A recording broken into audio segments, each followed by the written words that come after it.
साथियों नमस्कार। आज हम पढ़ेंगे भूगोल में विचारधाराएं यानी school of thought. School of thought तो जो पहली विचारधारा है वो है जर्मन विचारधारा। यानी जर्मन वासियों ने भूगोल में क्या क्या योगदान दिया है। तो सर्वप्रथम हम करते हैं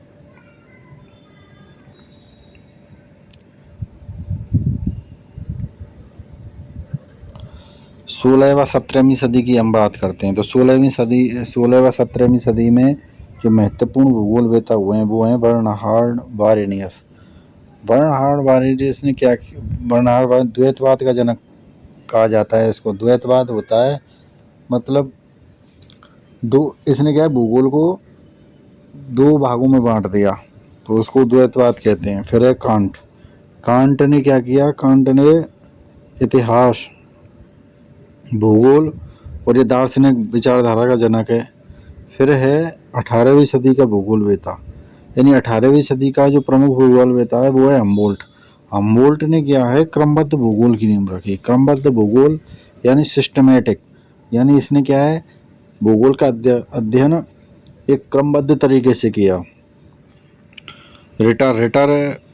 रिटर ने क्या है, प्रादेशिक भूगोल की नींव रखी। प्रादेशिक भूगोल का मतलब होता है किसी प्रदेश या किसी क्षेत्र को बारीकी से अध्ययन करना। जैसे दक्षिण अमेरिका ले लिया तो दक्षिण अमेरिका में जंगल, वन, पशु पक्षी, फसल, पर्यटन, देश, राजधानी आदियों के बारे में अध्ययन करना।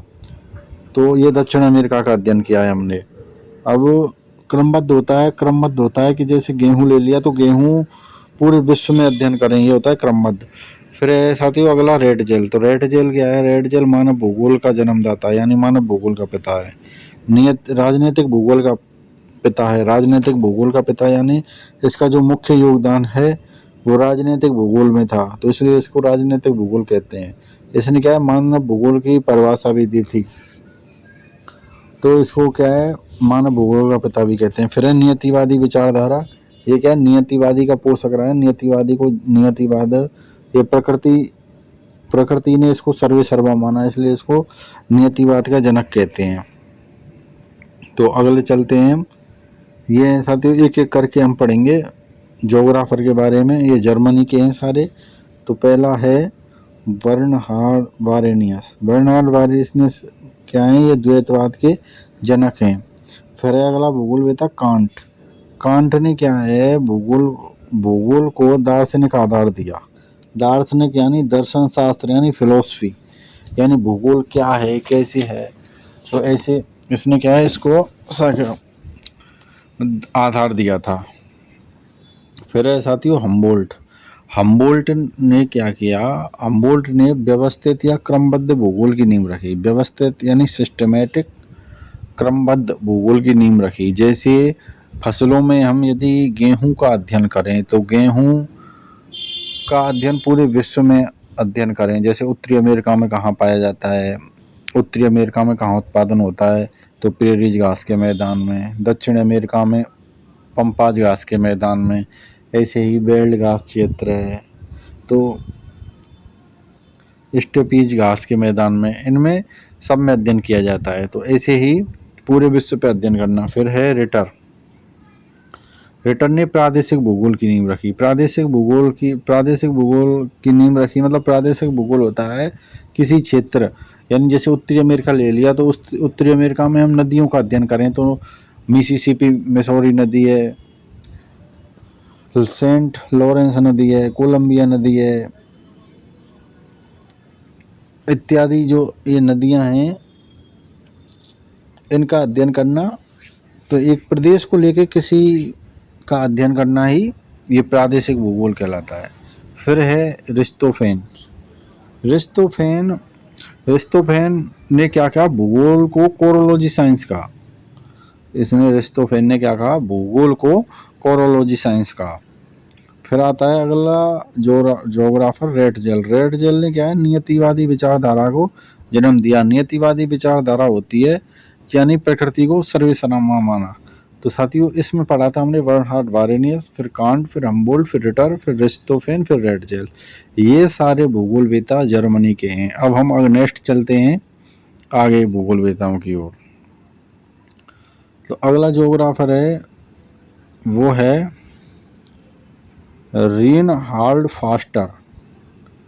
रीनहाल्ड फास्टर ने क्या किया, इसने वैज्ञानिक भूगोल का विकास किया, यानी साइंटिफिक तरीके से ज्योग्राफी का डेवलपमेंट किया उसने। तो ये था रीनहाल्ड फास्टर। अब हम चलते हैं नेक्स्ट ज्योग्राफर की तरफ। तो नेक्स्ट ज्योग्राफर की तरफ हम चलते हैं। तो अगला भूगोलवेता है ऑस्कर पास्चेल। ऑस्कर पास्चेल ने क्या किया है, तुलनात्मक अध्ययन का विकास किया है, यानी तुलना करके ही भूगोल का अध्ययन किया है। फिर है अर्नेस्ट हैकल। अर्नेस्ट हैकल ने इकोलॉजी शब्द दिया। ये जर्मनी के सारे हैं, सर जर्मनी के भूगोलवेता हैं सारे के सारे। तो इन्होंने क्या है, अर्नेस्ट हैकल ने इकोलॉजी शब्द दिया। इसको आप ध्यान रखें। इकोलॉजी यानी जैव मंडल या पर्यावरण और पारिस्थितिकी में इकोलॉजी शब्द काम में लिया जाता है। फिर है फ्रोबेल। फ्रोबेल ने क्या है, रेटर के कार्यों की समीक्षा की थी इसने, फ्रोबेल ने। फिर है अल्बर्ट हैटनर। हैटनर ने क्या है, भूगोल को क्षेत्रीय विज्ञान कहा, यानी क्षेत्रीय विभिन्नता। अल्बर्ट पेंक और वाल्थर पेंक, ये दोनों क्या है, पिता पुत्र हैं। अल्बर्ट पेंक का पुत्र है वाल्थर पेंक। तो इसने क्या किया है, अल्बर्ट पेंक ने प्रादेशिक व प्राकृतिक भूगोलवेता है ये, और वाल्थर पेंक ने क्या है, भूआकृतिक तंत्र का विकास किया है, भूआकृतिक तंत्र का विकास किया है। फिर है कार्ल हाउसाफर। कार्ल हाउसाफर ने क्या है, ये भू राजनीति विचार का जनक कहा जाता है इसको। कार्ल हाउसाफर को भू राजनीति विचारधारा का जनक कहा जाता है। तो ये भी सारे के सारे जर्मनी के भूगोलवेता हैं। पहला है ऑस्कर पोस्चेल। ऑस्कर पोस्चेल ने क्या किया है, तुलनात्मक अध्ययन का विकास किया है। दूसरा है अर्नेस्ट हैकल, इसने इकोलॉजी शब्द दिया है। फिर है फ्रोबेल। फ्रोबेल ने क्या है, रिटर के कार्यों की समीक्षा की है। फिर है अल्बर्ट हैटनर, इसने भूगोल पृथ्वी का क्षेत्रीय विज्ञान है, भूगोल पृथ्वी का क्षेत्रीय विज्ञान है। फिर है अल्बर्ट पेंक, इसने प्रादेशिक व प्राकृतिक भूगोलवेता है। फिर इसका ही पुत्र है वाल्थर पेंक, इसने भूआकृतिक तंत्र का विकास किया है। फिर है कार्ल हाउसाफर, इसने भू राजनीतिक विचारधारा का इसको जनक कहा जाता है। तो हम अगला, अब ये जर्मनी के भूगोलवेता हैं। अब हम नेक्स्ट पढ़ेंगे बच्चे कुछ भूगोलवेताओं को। अब है वान थ्यूनेन। वान थ्यूनेन क्या है, वान थ्यूनेन जर्मनी का था। तो इसने क्या है, टेलोकृषि फार्म था जर्मनी पर, वहाँ इसने क्या है, कृषि अवस्थिति सिद्धांत दिया था 1826 में। ये हम आगे पढ़ेंगे कृषि भूगोल में, कृषि अवस्थिति सिद्धांत क्या था। फिर है क्रिस्टोलर। क्रिस्टोलर का जो योगदान रहा है वो रहा है नगरीय भूगोल में। तो इसने जो सिद्धांत दिया वो दिया केंद्र स्थल सिद्धांत 1933 में। फिर है अल्फ्रेड वेबर। अल्फ्रेड वेबर का जो योगदान रहा है वो रहा है औद्योगिक भूगोल में। तो इन्होंने जो सिद्धांत दिया था औद्योगिक अवस्थिति सिद्धांत, यानी उद्योग की स्थापना कहाँ हो सकती है। फिर है पसार्गे। पसार्गे ने क्या किया है, लैंडरशाफ्ट अध्ययन पर बल दिया है। फिर है कॉल ट्रॉल। कॉल ट्रॉल क्या है, प्रादेशिक पारिस्थिति विज्ञानी था। तो साथियों ये थे हमारे जर्मनी के भूगोलवेता। जैसे वान थ्यूनेन। वान थ्यूनेन का जो योगदान रहा है वो रहा है कृषि भूगोल में। तो कृषि भूगोल में इन्होंने जो सिद्धांत दिया था वो दिया था कृषि अवस्थिति सिद्धांत 1826 में। फिर है क्रिस्टोलर।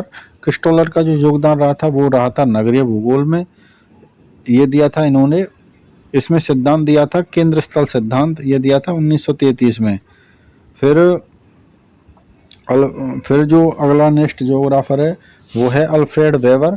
अल्फ्रेड वेबर का जो योगदान रहा है वो रहा है औद्योगिक भूगोल में। इन्होंने जो सिद्धांत दिया था वो दिया था औद्योगिक अवस्थिति सिद्धांत। फिर है पसार्गे। पसार्गे ने क्या किया, लैंडशाफ्ट अध्ययन पर बल दिया है। फिर है कॉल ट्रॉल। कॉल ट्रॉल ने प्रादेशिक पारिस्थिति विज्ञानी था ये। तो साथियों ये था जर्मन स्कूल ऑफ थॉट। अब हम अगल नेक्स्ट वीडियो में बात करेंगे हम फ्रांसीसी भूगोल, फ्रांसीसी मतलब thought of school of France के बारे में।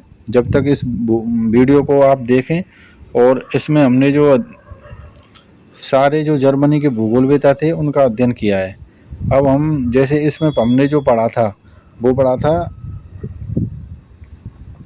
जर्मनी विचारधारा, तो अगली जो हमारी वीडियो होगी वो होगी फ्रांसीसी विचारधारा पर। और इससे पहले जो आपने वीडियो नहीं देखी है उनको आप देख लें। धन्यवाद।